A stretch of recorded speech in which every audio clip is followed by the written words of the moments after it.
Donald Trump has begun another trade war, announcing 25% tariffs on all steel and aluminium imports into the United States. This actually prompted countermeasures from the European Union and Canada, while Australia, the UK, and other countries held back from announcing retaliatory action.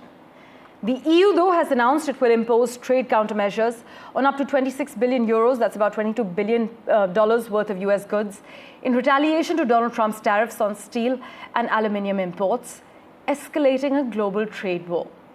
The president of the European Commission, Ursula von der Leyen, called the 25% US levies on global imports of the metals unjustified trade restrictions after they came into force at 4 a.m. GMT on Wednesday.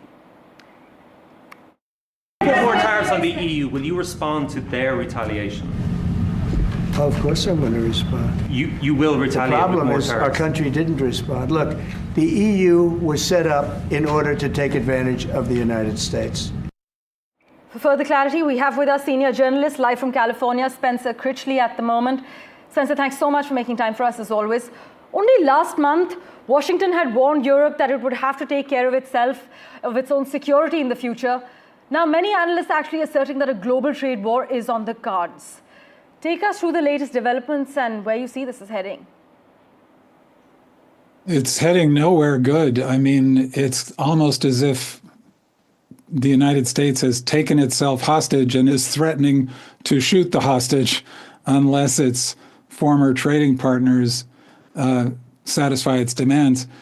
There is virtually nobody from right to left in the United States or across the developed world who thinks that what President Trump is doing makes any kind of sense at all, except for the yes men and yes women who surround him and who will apparently agree to absolutely anything he demands they repeat.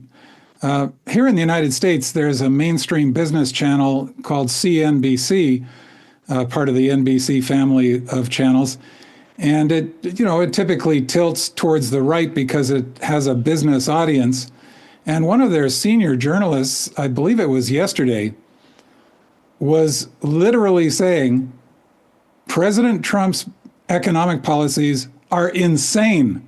And he repeated it and said, I may lose my job for this, perhaps thinking about President Trump's propensity for enacting revenge on people, using the power of the federal government now to do it. But he repeated it. He says, these policies are insane, and they're causing panic among the business community, as well as among ordinary people who are watching their life savings decline dramatically every day. And that's coming from someone within the entire dispensation. Interestingly, Spencer, Britain, which is not part of the EU, of course, meanwhile said it would not impose retaliatory measures of its own on the United States. Any word on why you think Keir Starmer has made that move? Well, I think that it's different for every country, and every country has to balance its own particular situation. Now, I'm far from being an international trade economist, but I think that the impact of sanctions on some of these products like steel, for example, are a little bit lower on the UK than they might be on some other countries.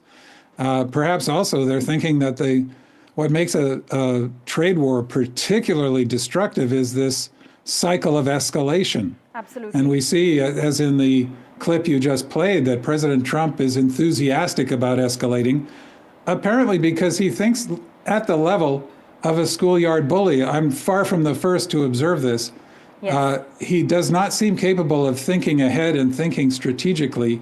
He seems to just decide impulsively and then react impulsively, and everything is about his own personal ego, which is incredibly tender. So one way of looking at this whole terrible situation, including the other terrible situations we're facing as well, for example, the betrayal of our ally Ukraine and the betrayal of our European allies, is that we're all being made to pay for Donald Trump's psychological problems.